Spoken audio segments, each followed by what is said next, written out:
मान लीजिए मैं पहले हिंदू धर्म में था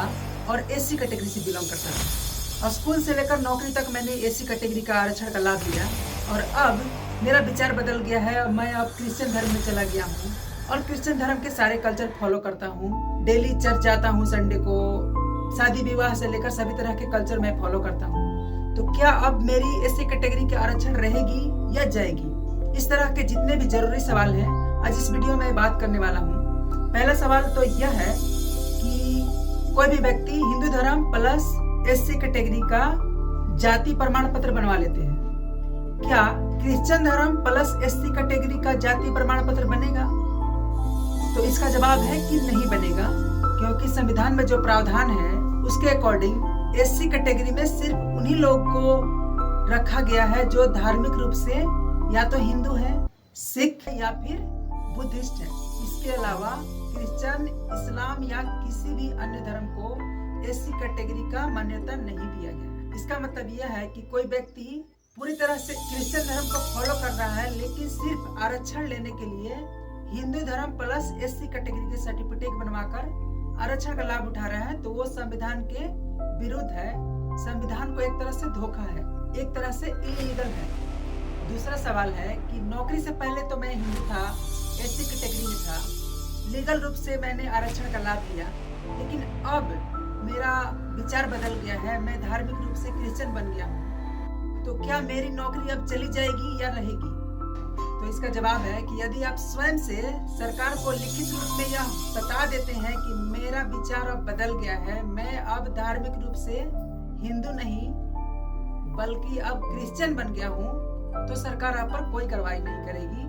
लेकिन आगे से जो आपको एससी कैटेगरी के आधार पर जो आरक्षण मिलता था, जो प्रॉफिट मिलता था, वो अब नहीं मिलेगा। इंक्रीमेंट या प्रमोशन या किसी भी अन्य तरह का सीनियरिटी का जो लाभ आपको मिलने वाला था वो अब आगे से नहीं मिलेगा। आपके आने वाली पीढ़ी को भी एससी कैटेगरी का आरक्षण का लाभ नहीं मिलेगा। अगला सवाल यह है कि अगर आपकी आने वाली पीढ़ी वापस हिंदू धर्म में आए या सिख या ईसाई धर्म जो संवैधानिक प्रावधान है उसमें आए, तो क्या उसे वापस एससी कैटेगरी का लाभ मिलेगा या नहीं मिलेगा?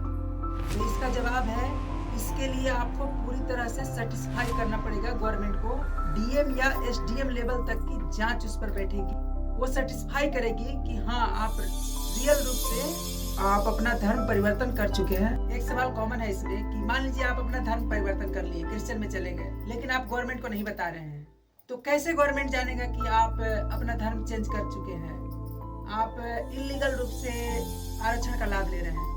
तो इसका जवाब है कि कोई भी व्यक्ति, गांव, समाज, आस पड़ोस या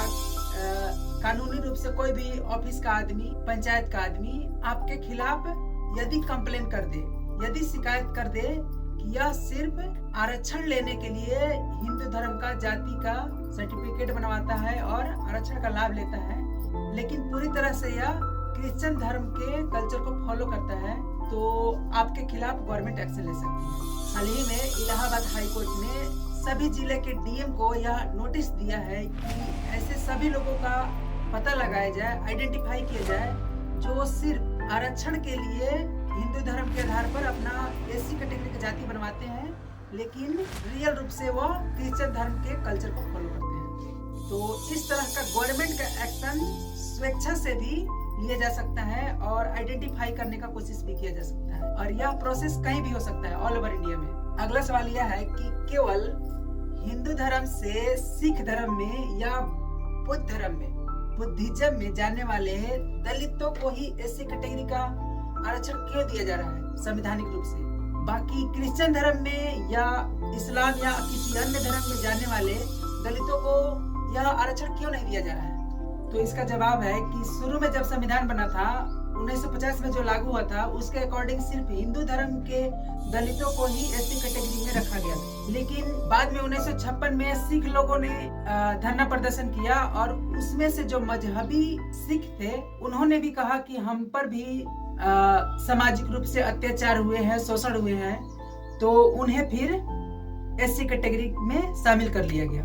ठीक इसी प्रकार 1956 ईस्वी में बाबा साहेब अम्बेडकर जी के नेतृत्व में 5 लाख से अधिक दलित लोगों ने बुद्धिज्म को स्वीकार किए और उन पर भी सामाजिक रूप से शोषण हुआ था, उनका अत्याचार हुआ था, इसलिए उन्हें भी 1990 ईस्वी में एससी कैटेगरी में शामिल कर लिया गया। लेकिन ईसाई या इस्लाम धर्म में जाने वाले दलितों को अभी तक से एससी कैटेगरी में शामिल नहीं किया गया है और इस मामले को लेकर कई वकीलों ने, कई जजों ने भी याचिका दिए हैं, अपना रिपोर्ट तैयार किए हैं, लेकिन गवर्नमेंट ने इसको अभी तक से एक्सेप्ट नहीं किया है। अगला प्रश्न है कि जो दलित जो हिंदू धर्म से क्रिश्चियन या इस्लाम या किसी अन्य धर्म में जा रहे हैं, उनके साथ अन्याय हो रहा है। संसदीय मंच पर 1992 ईस्वी में इस तरह का प्रस्ताव लाया गया कि जो लोग हिंदू धर्म के जो दलित लोग हैं वे अगर इस्लाम या ईसाई धर्म में जाते हैं उन्हें भी एससी कैटेगरी का आरक्षण दिया जाए। और 2007 ईस्वी में रंगनाथ मिश्रा ने भी एक रिपोर्ट प्रस्तुत की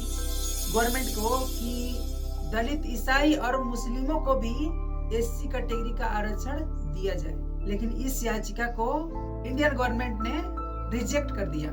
इसका सॉल्यूशन यही है कि जो एससी कैटेगरी के लोग ईसाई धर्म में चले गए हैं उन पर अभी कानूनी कोई भी कार्रवाई नहीं हुई है तो वापस से हिंदू धर्म में आ सकते हैं या बुद्धिस्ट या सिख धर्म को अपना सकते हैं, या सुप्रीम कोर्ट में इस मामले को वापस से उजागर करना होगा, धरना प्रदर्शन करना होगा, तभी जाकर सुप्रीम कोर्ट में यह मामला क्लियर होगा। क्योंकि सेम चीज, सेम कंडीशन के आधार पर सिखों को और बुद्धिस्टों को यह अधिकार मिल चुका है, लेकिन बाकी ईसाई या अन्य धर्म में जाने वाले लोगों को यह अधिकार अभी तक से नहीं मिला है। धन्यवाद। जय हिंद।